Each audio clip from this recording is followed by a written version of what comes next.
Something about the Shedeur Sanders story in Cleveland just isn't adding up.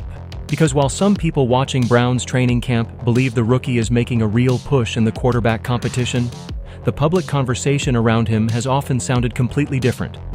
And now G. Bush says he went to Cleveland's training camp specifically to see that difference for himself. What he claims he witnessed left him calling the gap between the practice field and the media coverage stark and crazy. But before we decide exactly what that means, we have to understand why this quarterback competition has become one of the most watched stories in the NFL. Shedeur Sanders didn't enter Cleveland quietly.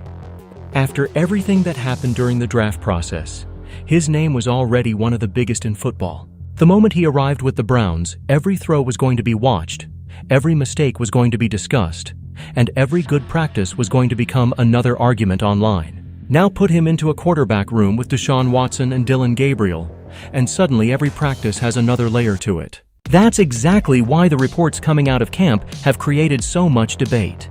According to the practice tracking being discussed by reporters and fans, Shedeur has had several strong moments in competitive periods.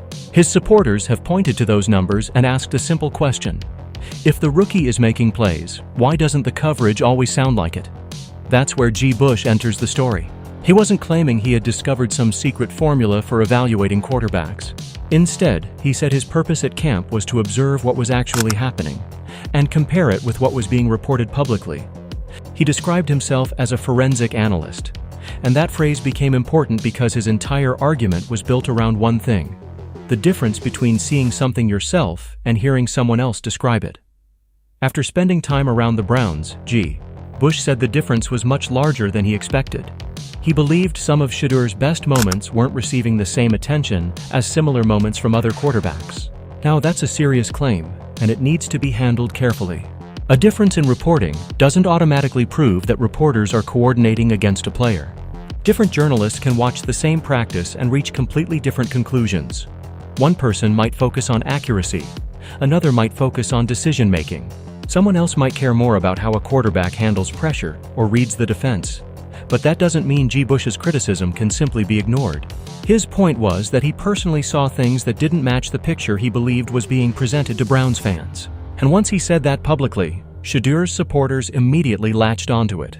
They already believed the rookie was being judged differently. Now they had someone who had physically attended camp saying he noticed a similar disconnect. That was enough to turn a quarterback competition into a media controversy. And then the QB tracker became one of the biggest pieces of the argument. Practice tracking can be useful because it gives fans and analysts something more concrete than pure opinion. If a quarterback repeatedly completes passes during competitive periods and consistently avoids major mistakes, that's information worth paying attention to. But there's an important limitation. A practice tracker isn't a complete game box score.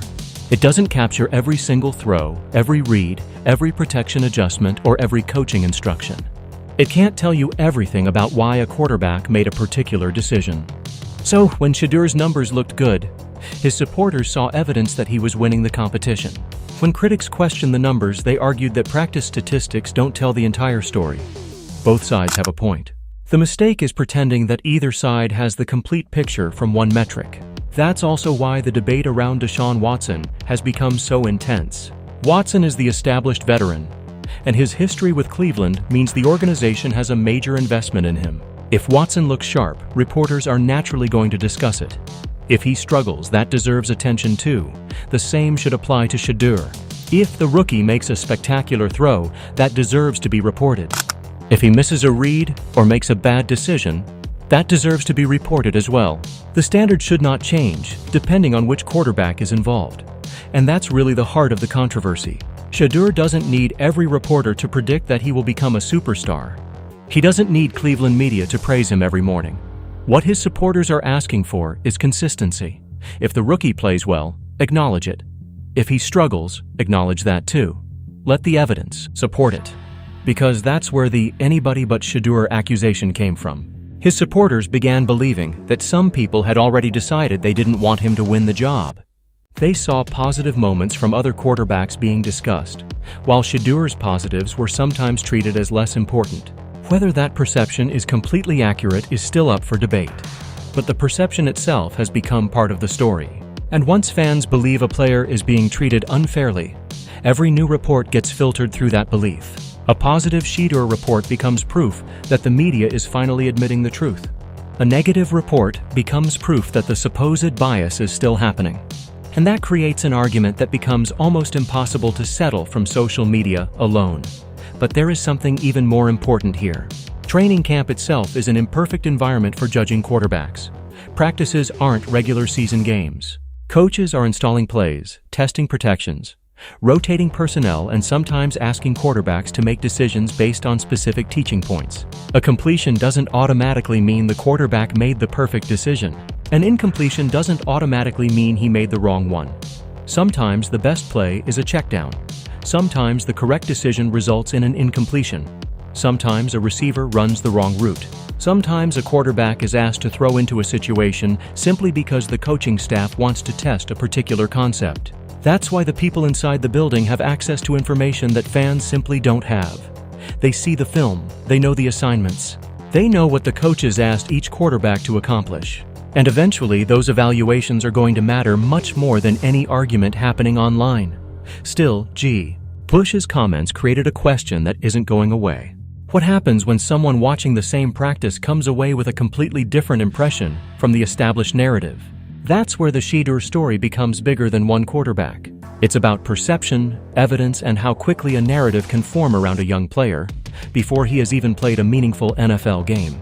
And if Shedeur keeps performing well, that narrative is going to become harder and harder to maintain. But this was only the beginning. Because the longer Shedeur Sanders stays in this competition, the more difficult it becomes to judge him purely through preseason expectations. Eventually, the football itself has to take over. If he continues stacking strong practices, makes smart decisions, protects the ball, and performs when the competition becomes more intense, then the conversation will naturally begin to change. It won't matter whether someone wanted him to win the job before camp started. It won't matter whether someone doubted him during the draft process. Consistent performance has a way of forcing people to reconsider what they thought they knew. And that's why the idea of a media narrative is so important to this story. A narrative can influence how fans see a player, but it can't ultimately decide who plays quarterback. The Browns coaching staff still has to evaluate every rep. They have to study the film. They have to determine who understands the offense, who processes defenses quickly, who handles pressure, who protects the football, and who gives the team the best chance to win. That's the part of the story that gets lost when everything becomes a debate about reporters. Shedeur's real opponent isn't the Cleveland media. His real opponent is the quarterback room. Deshaun Watson has experience. Dylan Gabriel has his own strengths. Shedeur has his own skill set. And every one of them has to prove something. That's why the smartest thing Shedeur can do is keep playing. He doesn't need to win every argument online. He doesn't need to respond to every criticism. He doesn't need to convince every reporter that he's ready. He needs to keep stacking evidence on the field, because eventually the evidence becomes too large to ignore. That's also why we shouldn't go too far in the other direction and automatically assume every negative report about Shedeur is biased. If he struggles, those struggles need to be acknowledged. If Watson clearly outplays him, that needs to be acknowledged. If Gabriel makes a major jump, that deserves recognition too. The entire point of fair coverage is that the conclusion has to be allowed to change. That's what makes this quarterback competition so fascinating. Nobody knows exactly where it ends yet. The practice reports can provide clues, but they aren't the final answer. The QB tracker can provide useful information, but it isn't the final answer. Social media certainly isn't the final answer. Even Bush's first-hand observations aren't enough by themselves to prove that an entire media group is coordinating against one player.